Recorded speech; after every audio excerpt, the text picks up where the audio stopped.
tapi respon kitalah yang menentukannya. Makanya kembali ke kita. Betul Bapak Ibu? Ya kan Bapak nggak tahu masalah saya Pak. Ini bukan di masalahnya. Bapak nggak tahu pergumulan saya Pak. Ini bukan di pergumulannya. Bapak kan nggak tahu keluarga saya Pak, backgroundnya, latar belakangnya Bapak nggak tahu. Ini bukan masalah background ataupun latar belakang keluarga kita. Ini masalah di hati kita sendiri. Amin. Kalau hati Bapak Ibu dan saya ini tidak mau terpengaruh, beres itu, nggak ada masalah. Kelemahan kita adalah kita tidak membentengi pikiran kita, tidak membentengi hati kita dari pihak-pihak luar. Nah, dengan kata lain, itu sesungguhnya adalah panah api si jahat dilontarkan kepada kita. Nah, ketika panah api si jahat dilontarkan kepada kita, kita punya perisai iman enggak? Nah, itu. Oleh sebab itu pastikan kita memiliki perisai iman. Jadi hendaklah kamu kuat dalam Tuhan. Pergunakanlah perlengkapan senjata Allah. Nah, perlengkapan senjata Allah di Efesus itu perlengkapannya untuk bertahan, tapi juga ada juga yang menyerang. Pertahanan yang baik adalah menyerang. Kalau kita hanya bertahan, sampai kapan kita kuat? Kalau kita hanya bertahan, sampai kapan kita bisa bertahan? Karena semakin hari-hari ini tidak akan baik, tapi semakin jahat. Mungkin untuk kali ini saya kuat. Wah, besok saya masih kuat. Tapi kelamaan kan sering kita dengarkan, yo nek ngene terus yo, mosok aku iso kuat gitu. Nah, karena kita hanya bertahan. Perisai itu untuk bertahan kan, ketopong ya. Itu semua untuk bertahan, menanggulangi api panah si jahat. Tetapi jangan lupa ada persenjataan perlengkapan lain yang untuk menyerang. Apa itu Bapak Ibu? Pedang roh. Nah,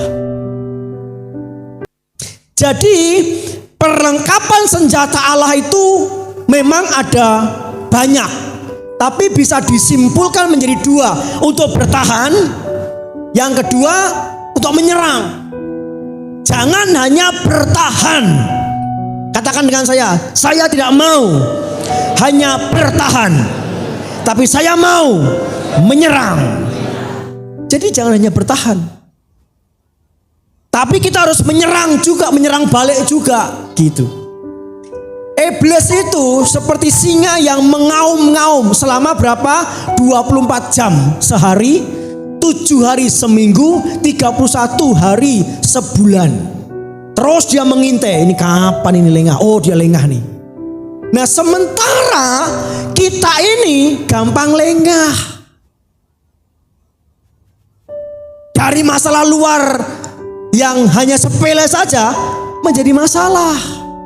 Lengahi namanya. Oleh sebab itu Bapak Ibu, jangan hanya bertahan saja. Harus kita mengambil perlengkapan senjata yang selanjutnya, yaitu pedang roh untuk menyerang. Amin. Pedang roh itu firman Tuhan. Bertahan di situ kita nggak jatuh. Bertahan di situ kita tidak bingung, kecewa, atau kita kelabakan, grobiakan, itu bertahan namanya. Sudah tenang, bagus. Tetapi setelah kita tenang, ambil langkah selanjutnya, ambil pedang roh, firman Tuhan. Ya, tenang bentuk kita bertahan. Katakan dengan saya, tenang bentuk kita bertahan. Tetapi tidak cukup hanya bertahan, harus menyerang. Kalau Bapak Ibu ada masalah, tantangan, kesulitan, kata-kata orang yang menyakitimu, engkau tenang, itu sudah bagus. Itu bentuk engkau bertahan. Tapi selanjutnya jangannya bertahan, jangan tenang terus. Betul kan? Firman Tuhan juga mengajarkan, ambillah perlengkapan senjata Allah, pedang roh. Nah, Pedang roh ini harus kita keluarkan dari sarungnya dan kita acungkan ke musuh kita. Bunuh musuh kita itu. Apa maksudnya dengan membunuh dengan pedang roh itu?